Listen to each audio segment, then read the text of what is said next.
नमस्कार दोस्तों, आपका स्वागत है वायोम व्यू पॉइंट पर।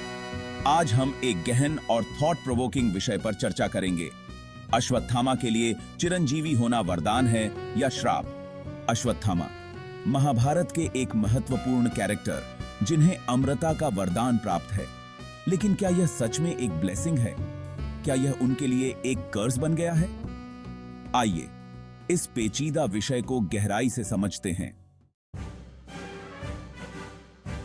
महाभारत की कथा में अश्वत्थामा का स्थान बेहद खास है।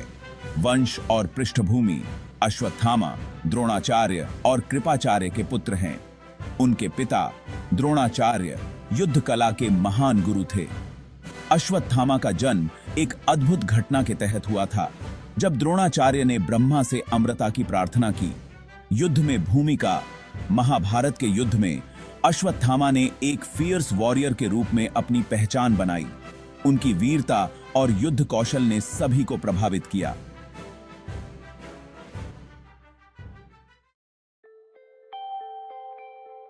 वरदान का अर्थ चिरंजीवी होना यानी इमॉर्टल होना।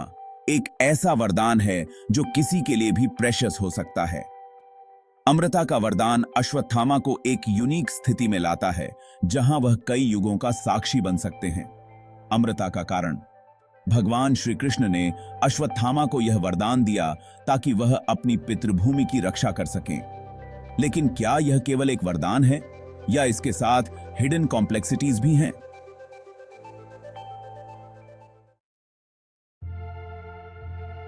श्राप का वर्णन: युद्ध के अंत में अश्वत्थामा ने पांडवों पर ब्रह्मास्त्र का प्रयोग किया, जो एक एक्सट्रीमली डिस्ट्रक्टिव वेपन था। इसके परिणाम स्वरूप श्री कृष्ण ने उन्हें श्राप दिया कि वे हमेशा लोनली और दुखी रहेंगे। यह एक क्रूशियल टर्निंग पॉइंट है। अमर होना लेकिन जीवन की खुशियों से वंचित रहना, क्या यह वास्तव में एक ब्लेसिंग है? दुख और निराशा: अश्वत्थामा ने अपने प्रियजनों को खो दिया। क्या अमृता का वरदान वास्तव में उन्हें हैप्पीनेस दे रहा है? चिरंजीवी होने के लाभ और हानि पर विचार करें।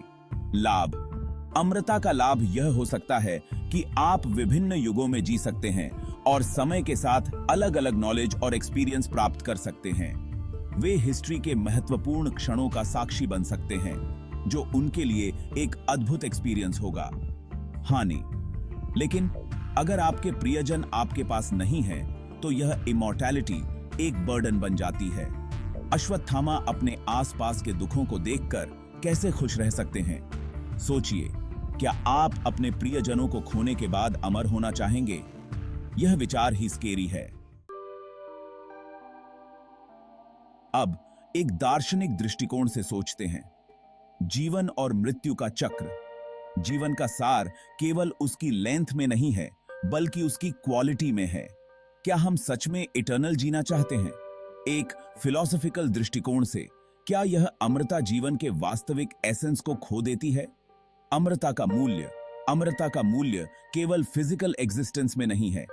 जीवन का सच्चा अर्थ उसके एक्सपीरियंसेस और रिलेशनशिप्स में है। अब आधुनिक संदर्भ में अश्वत्थामा की कहानी पर विचार करते हैं। सांस्कृतिक प्रभाव: आज के समय में अश्वत्थामा की कहानी का क्या सिग्निफिकेंस है? यह हमें यह सिखाती है कि जीवन का हर मोमेंट महत्वपूर्ण है।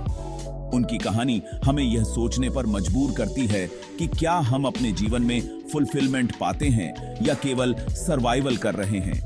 सकारात्मक और नकारात्मक पहलू: हमें सीखना चाहिए कि हमारे जीवन के एक्सपीरियंसेस और हमारे प्रियजनों के साथ बिताया हुआ टाइम सबसे महत्वपूर्ण है।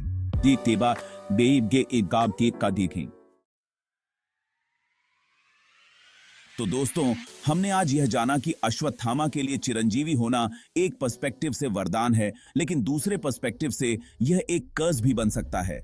क्या आपको लगता है कि अमृता एक ब्लेसिंग है या कर्स? क्या आप इसे अपने जीवन में अपनाना चाहेंगे? कृपया अपने थॉट्स हमें कमेंट में बताएं। अगर आपको हमारा वीडियो पसंद आया हो तो कृपया लाइक करें, शेयर करें और वायोम व्यू पॉइंट को सब्सक्राइब करें। अगले वीडियो में हम और भी इंटरेस्टिंग विषयों पर चर्चा करेंगे। धन्यवाद। Background music fades out.